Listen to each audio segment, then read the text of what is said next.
You ever wondered what was inside the Great Erdtree? Nothing. Absolutely nothing. It's completely hollow. Now you know. Though it was quite the challenge, my tiny little pea brain has conjured up the ultimate passive effect build. Not only the most lethal, but also the most stylish. Gotta be looking and feeling like a top G while playing Elden Ring. This build will utilize poison, but in Elden Ring, poison is just frail. Poison is basically Scarlet Rot's puny little brother, right? I mean, it's useless. Well, not anymore, because that all changes after today.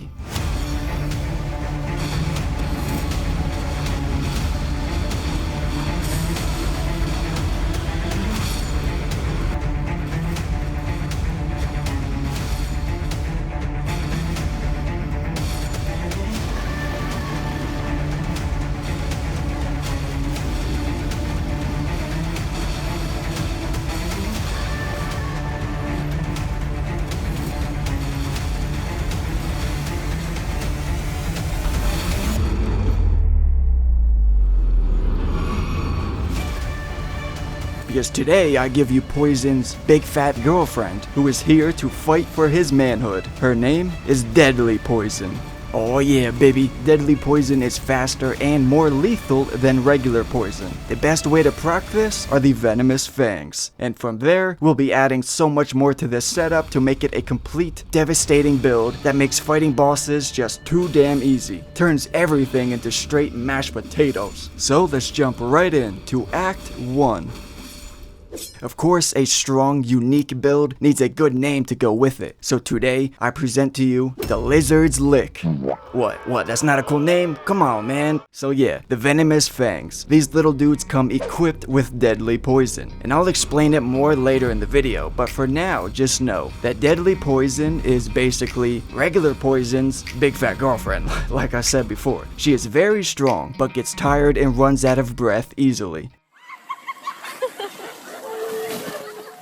In Elden Ring terms, it deals double the damage, but only lasts for 1/3 of the time that regular poison would. And it's rare to find, only specific items can inflict deadly poison. So the Venomous Fangs are indeed a special claw weapon. But just deadly poison alone is not deadly enough. In order to create the most powerful passive effect build, of course, I will need to bow down to the gods of blood loss. So it's simple, change the weapon to blood infusion, right? Nope, wrong, fuck you, not today. We want the stronger and more top G version of blood loss, which is Bloodflame. This will allow us to keep the weapon as keen infused, so when we stack up on our dexterity level, we can get the highest attack power possible. Trust me, I did the math using a calculator for like 10 minutes, okay? So you can bet your bottom dollar that this is the mathematically correct, most powerful setup here. High dexterity level using the keen affinity with the Bloodflame on top. Also, this way, we aren't totally relying on blood loss to deal our damage. The bleed from Bloodflame is just an addition, not the core of this build. Bloodflame is also superior to regular blood loss because, once inflicted, Bloodflame will continue to build up hemorrhage for 2 seconds. 40 bleed points over 2 seconds. So rather than the bleed buildup immediately start decreasing the moment after you strike, Bloodflame will continue to rise while you step back. This is more efficient. 40 bleed points inflicted on every strike, which will stack up. Very powerful on a fast, successive hit style weapon like our claws. And speaking of which, since we do have very fast, successive attacks, we therefore inflict passive effects very quickly. So with Deadly Poison and stacking Bloodflame on top of that, we will deal huge damage numbers once we get up in there and start slicing off that booty. In order to easily slide up in that booty, I'm using the Endure weapon skill. This will give you increased defense, absorbing 45% of incoming damage, and a huge poise increase for 3 seconds. So you pop Endure, and for 3 seconds you can go wild and start slicing them up. Most attacks will be straight up ignored. And though 3 seconds isn't very long, it is just the right amount of time to pull off a full attack combo. And a single combo can deal up to 7,000–8,000 damage. Just look at this. Oh mama, that is devastating. Not even a full combo and Pencil Dick goes down. Big boy over here can't take the heat either. A single full combo and they are done. part of what makes this particular build so strong is how insane the synergy is with all the different potential buffs. Since we are proccing both poison and blood loss so rapidly, we can use the Kindred Rot Exaltation and the Lord of Blood's Exaltation, each giving us a 20% buff, totaling a 40% damage increase. Another one is the disgusting mushroom crown you see me wearing. This will add another 10% increased damage when proccing poison. So all three of these will be constantly activated, giving us a huge damage increase. And that's not all. Because of how fast claws are, we can capitalize on successive attack buffs as well. Rotten Winged Insignia, Millicent's Prosthesis, Thorny Cracked Tear, all of which will be activated upon every attack combo with the Venomous Fangs, increasing our attack power even more. This promotes an aggressive playstyle. We increase our damage the more we attack, which is another reason why Endura is a good fit here. Endura allows us to fight more aggressively and consistently. So with all that, you can see why these Venomous Fangs end up being a powerhouse of synergy, becoming very, very deadly. Now let's head into Act 2, where we will discuss armor, skills, and other weapon options. Starting off Act 2, let me show you the other weapon option we have for this build, the Serpent Bone Blade, which I'm just gonna call the Serpent Blade for the rest of the video, alright? This katana is perfect as an offhand weapon option if you want to switch it up, because it will synergize with everything we got. Firstly, it deals deadly poison. It says lethal poison in the description, but it's really just a deadly poison. Also, this katana has a unique moveset. It's really meant to be two-handed, unlike most katanas. It has a very quick R2 heavy attack, which is good for stagger and poise damage. Its weapon art is double slash, so all this plays into the successive attack buffs very well. It only takes a minimum of 3 hits to activate the damage increase from successive hit type buffs. And the first slash of this weapon's R2 attack counts as 2 hits. Then the one afterwards will count as the third and easily activating the buff. So yeah, the Serpent Blade synergizes well with our deadly poison and successive attacks. If you want a bit more range or more poise damage compared to the Venom Claws, you can swap in this katana. Trust me, this is your one and only opportunity to make use of this garbage dog water katana, so definitely take advantage of it.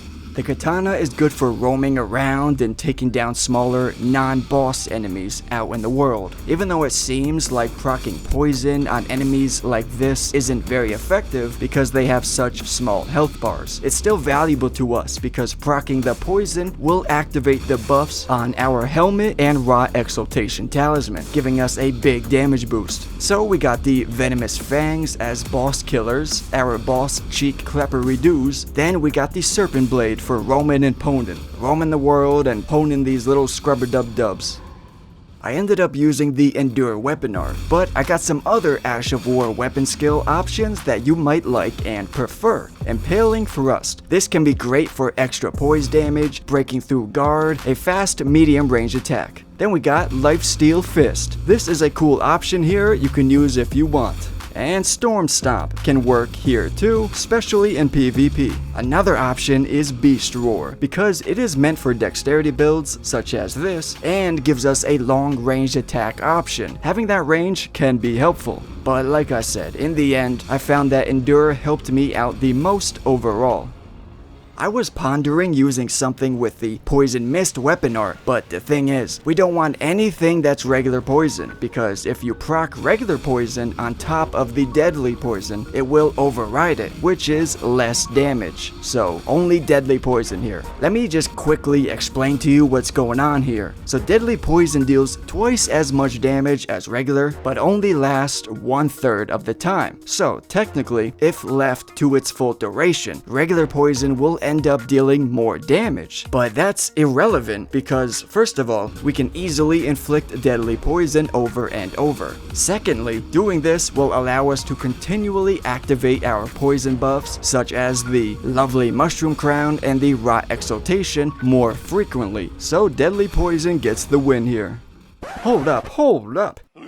Every great story needs a good twist before the end. Did you really think I was going to make a status effect build without using Frost? Who do you think I am, dude? I'm this guy, okay? I'm this guy. So of course, we're gonna do what we gotta do to integrate Frost into this build.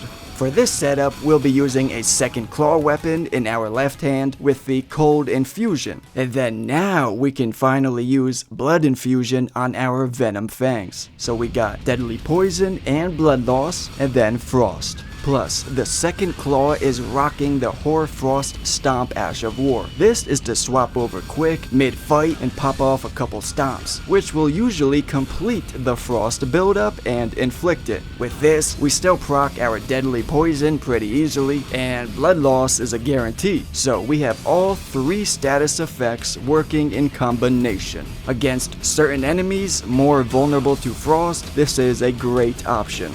On this setup, now we can use the Dexterity and Arcane level stat split, with Dexterity at 55 and then Arcane around 30 to 35. And finally, let's move on to the final act and do a full gear and stat analysis.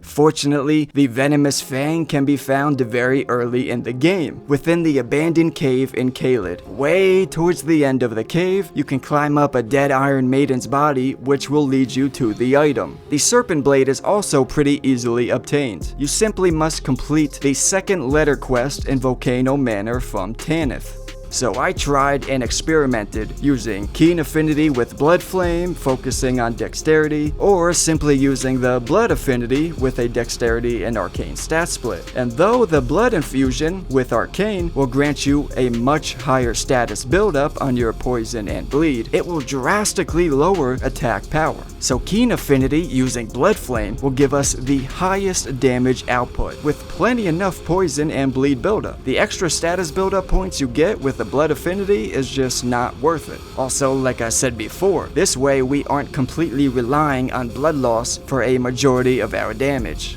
Prioritizing our dexterity level will benefit the Serpent Blade much more as well, as this katana scales directly with dexterity.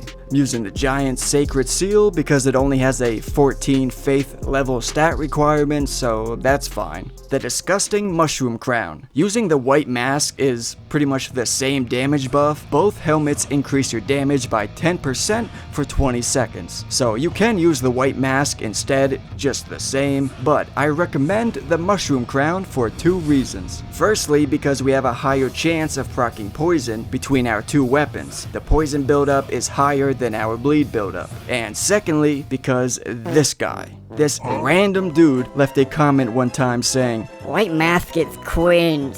And ever since then, I'll never make another build using the white mask. Nope. But the thing is, the mushroom crown is found in the Lake of Rot. Yeah, in the southeast corner of the Lake of Rot, protected by these dudes. So, good luck with that. But if you want to prioritize drip, if you care more about the drip, the fashion, then check this out. Is it just me, or is the skeletal mask freaking sick? For some reason, it just fits here. I just feel like it does, man. Dope shit right there. Altered Gravekeeper cloak for those red snakes. And I'm wearing the Zammer bracelets simply because they are one of the only gloves I can wear that don't replace my red swirly snakes on my arm. And Bogoat's legs, because they are the strongest legs I can get, and they fit the style in my opinion. Got the Rot Exaltation and Lord of Blood, both giving 20% damage increase, Rotten Winged Insignia and Millicent's Prosthesis for successive attack buffs. Instead of Millicent's, you can swap that out for a different talisman. I recommend Erdtree Favor to help with your weight load and health points. Then we got the Thorny Crack tier, and the second crack tier to use is up to you. I personally use the Opaline Hard tier for extra defense. And now I want to hear from you. I will always read and respond to every one of your comments. Well, unless they're freaking stupid. So please comment your opinions on this video. If you have any questions at all about the build, feel free to ask. Thank you for watching, my fellow jabronis. I'll talk to you later.